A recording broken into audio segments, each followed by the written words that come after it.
I'm Dr. Mike Carlson from Knoxville, Tennessee. I'm a family physician for the last 20 years and a proud father of 6. And I'm here today to discuss mainly the Section 6 of this bill, which is the real Repeal Common Core bill, and why we need to get it out of the current standards this year, as opposed to 2 years, which some of the other bills are advocating. But first, let me take you back to California in '92. There was a gentleman named Phil Darrow who had a bachelor's degree in literature, and he was given the job to write the new California standards back in '92. So he did so, and 4 years later, California dropped to 49th in the state. So what they did is they asked Dr. Jim Milgram, who is a professor mathematician at Stanford and actually was on the mathematics team responsible for the Apollo mission, to come in and rewrite the failed math standards and the assessments. And what resulted was a rocketing to the top for the years that followed. Now, let's fast forward the tape to 2009. The same Phil Darrow was brought in as part of the team to write Common Core, along with Jason Zimba, who's the lead writer in mathematics. That was the same Phil Darrow that had created the failed math standards in California in 1992. Because of his success in rewriting the standards in California, the governor of California appointed Dr. Milgram to the validation committee on Common Core. Dr. Milgram refused to sign off after he reviewed all of the mathematics standards, after realizing that they had the same underlying philosophy and were focused in the same way as the disastrous California '92 standards. In fact, he even stated that they were not the top standards and would cause American students to fall 2 years behind their peers internationally. So after Common Core was created and copyrighted, what Milgram did is he asked himself the question. He said, were there any long-lasting effects suffered by these students using Phil Darrow's mathematics standards from '92 to '96? And if so, was there a point of no return? What year?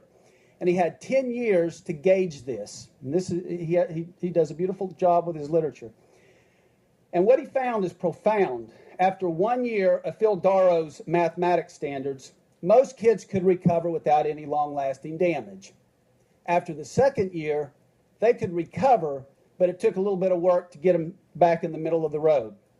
After 3 years, the majority could not rebound. And after 4 years, there were no students that could rebound and lag behind their peers for the rest of their time in their academic career. So I would ask, when Tennessee is going down this same road, who's going to be accountable when the wheels fall off? Is it going to be you, Mr. Chairman? Is it going to be this committee? Is it going to be the General Assembly? Is Governor Haslam going to step up to the plate? Who's going to take the responsibility for keeping these standards in another couple years? So the reason we're really going back to the 2009 standards is because, number one, most teachers are still teaching that way. They understand the 2009, and this is just an interim step. So we're looking at the most commonsensical approach and the most fiscally sound approach. And so most teachers still teach this way. The TCAP scores are still aligned with the 2009 standards. So fiscally, it makes sense to just keep them in place until we get the new standards available. And then we align the new assessments with the new standards. Number three, if you go back to the 2009 English Language Arts, we actually had really good standards. We were rated an A, and with Common Core, we're now down to a B.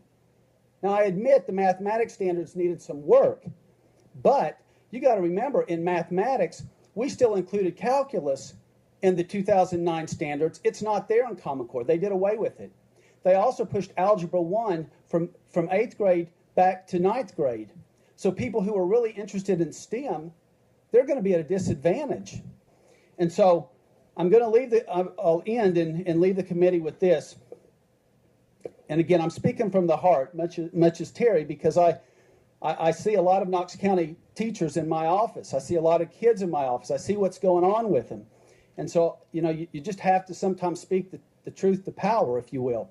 And so, we stand on the shoulders of greatness for the people who did the right thing for us throughout history. Our kids and their education are going to stand on ours. And are our shoulders going to be broad enough to lift them to bright and prosperous opportunities, or are they going to be narrow, cause them to slip and fall into despair? And Mr. Chairman, I respectfully say this committee has that decision to make. Thank you. Thank you. Any questions of the guest? Okay, seeing none. Sponsor?